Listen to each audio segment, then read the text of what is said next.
Open your web browser, head over to canva.com and log into your account. Once you are on the main dashboard, look down at the bottom left corner of your screen and click on your profile icon.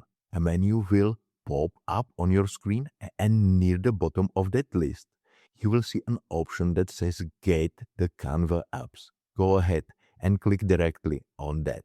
That takes you straight to the official download page. Click the main button that says Download Canva for Windows. If you are using a Mac, it will show the Mac version instead. The trade-off with using the desktop app instead of the web browser is that it will use up storage space on your hard drive and requires routine background updates. However, it gives you a much cleaner workspace without any browser tab distractions. Once the download finishes at the bottom of your browser, click on the file to launch the installer. It only takes a few seconds to process. When it finishes, the app opens automatically and asks you to log in through your browser. Click that login button.